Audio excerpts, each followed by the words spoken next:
guys, Robbie here again, and in this one we're going to be discussing bar chords and how you can really see them and really use them using the major scale. And hopefully, if you didn't watch or you know nothing about the major scale, please watch the last episode where I got in a little bit of detail about the major scale. Hopefully that helped you. If you did see that, hopefully that helped you out and it will help you understand this one. Well, anyway, in this one I'm going to be just doing it in the key of G.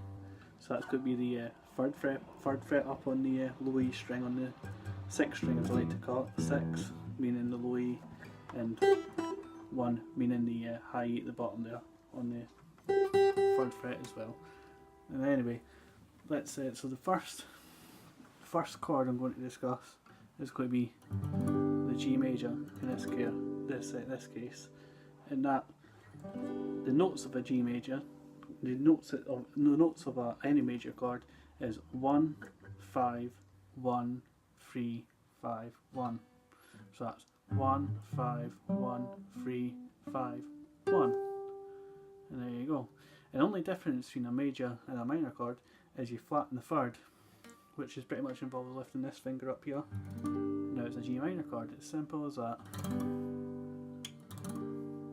Well, anyway, let's get discussing how to play a key. So we know it's G, A, B, C, D, E, F, G, and it always goes major, minor, minor, major, major, minor. And the seventh's a bit of a funny chord. The seventh's what's called a diminished chord, which is kind of sounds a bit funny up the top there. Not a lot of people use that or even probably want to use it because it's quite a funny sounding chord. I quite like the chord. If you're sort of learning jazz, or if you want to learn jazz, it gets used a lot in that sort of context.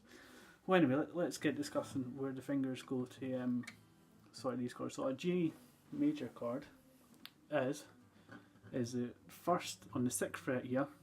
It's the third fret. You've got to use this finger as a bar, and as we use it as a bar, almost try and if you've never done a bar chord before, that's the important thing is try to practice, almost turn it and have your finger as close as you can to the metal fret here, just so you're not way back like that, or you'll find it impossible.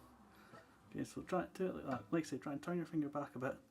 So it goes 1, right? 1, 5 on the 5th, 5 on the 4th, 4 on the 3rd, 5 on the 2nd, and 1 on the 1st. There's a major chord. Then if you go up to the A is a minor chord, which goes 5, 7, 7, 5, 5, 5. So that's 5 on the 6th, 7 on the 5th, 7 on the 4th, 5 on the 3rd, 5 on the 2nd, and 5 on the 1st. At the bottom there. And next chord, all we do is slide it up to a B. So see what I mean? This is important to learn the scale, because now you know the root position, root position, root position. Easy. How easy is that? So then we go down to the bar, and there's a couple of ways you can play a bar. You can use I can't really do it with that shape, but you can use almost like an A shape with the 3 fingers there, but I prefer doing that. I just find it a lot easier using, once again, barring this from the 5th fret. And if you want, try and use the top tip of your finger to bar, to almost touch mute this low E string at the top here. So anyway, as we bar that, we've got to bar, the position this is going to be 3, 5, 5, 5, and you can lift your finger up and get the 3 at the bottom there, so we're not actually barring this high E at the bottom, but it doesn't matter, you don't have to do that. You can just if you're starting out, it might not, you just mute it at the bottom. Nobody will really notice. I mean, if you really want to play a bar chord like that, you can just kind of, do it like that. Do like a 1, a 3rd on the 1, and have your pinky on the 5th of the 2, and then have your ring finger on the 5th of the 3rd. If you really want to emphasise that, that's quite a sort of easy little triad way of doing that. But anyway, like I said, so we've got this chord hopefully nailed now. And all you do is slide it up again. How easy is that?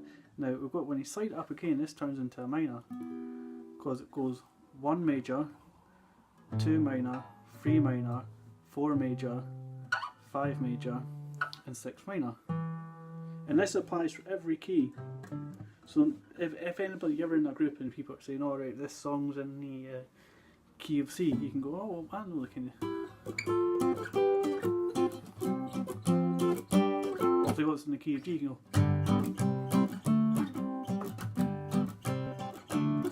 Or same way in the key of A.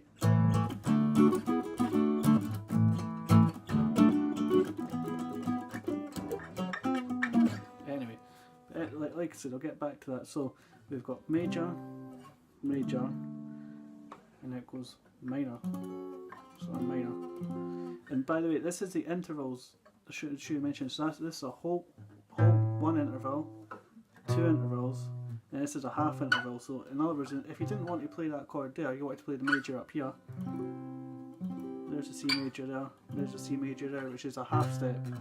So it goes whole step, half step. So this is a half step, and this is also a half step, which is, sorry, the major chord right there. So you can go major to minor like that right there on the 8th to 7th. Well, anyway, when we go down to the A string, so it goes whole step, and half step to minor. When the fingering of this minor chord is 8, 10, 10, 9, 8. And once again, we're using this finger as like a bar. And it might take you a while to build up the strength, so if you're trying this for the first time, you probably won't be able to nail it unless you're superhuman, because it really takes that sort of time, just like it was with these chords at the start when I showed you all that with it. If you've seen that video where I was doing the hammer-ons and kind of showing you to get the basics.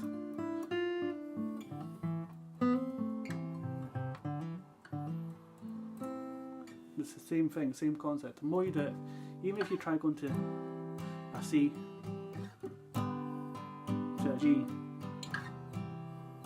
back to a C again, like that sort of thing. As long as you just practice it and keep practicing every day, get the head down, and you will get there in the end. And the F chord, the F, the diminished chord, I'll show you that, but it's quite a sort of difficult chord. So this is going to be 9, 9, sorry, so it's 9, 10, I like to try and do it with I'll do it with my pinky there like that, so it's 9, 10, 11 on the G string there, and this finger's again on the 10 there. And we don't play this high at the bottom, that's just mute that. See, it's a very dissonant sound, it's a very sort of, it goes well with like a major 7 if you want to talk. Those sort of blues songs, those sort of minor, well I'll explain that later in later lessons, minor 7s and major, and I'll explain the actual chord structure behind it and reason why it's important to learn the notes and learn what number the notes are. But here's another important thing that I really want you to learn, and I want you to do this in every main key, so A, B, C, D, E, F, G. I want you to work out what the 3rd note is and the 5th note is. So in the key of C, it's C, E, G. E is the 3rd and G is the 5th. Or like a B will be B, D sharp, F sharp. F sharp's the 5th, B sharp's the 3rd. And I want, because that's important, because when we do major chords and minor chords, these 3 notes will make up the definition of the chord, and that's why I want you to learn that, and it will really help you locate the chords. But in the next episode, I think I'll do essential octave shapes. So discuss all the octave shapes, so you can know every note, well, every F note all the way up the neck, every C note, literally, and you can practice this, and you can learn every note, and hopefully this will help you This will come invaluable when it comes to locating chords and stuff like that. And that's why I wanted you to learn these notes on these top two strings here in a previous lesson. So this will really help you locate the bar chords, as you can kind of say, oh look, this is a C here, this is a C major, because that's the C. Oh look, this is a D here, so it's a D major. You know, and just, that really help you. That's why it's important to know the major scale, because it will really help you locate the chords. Anyway, enough of my talking anyway, but hopefully you liked this video. If you did, please send a like, and please subscribe. Anyway, I know I've got a Christmas t-shirt on because it's the 2nd of April and it's Easter. Well, I don't know. It's the first one I found I picked up. I didn't even notice, my bad. Anyway, right, anyway, have a nice day. See you later.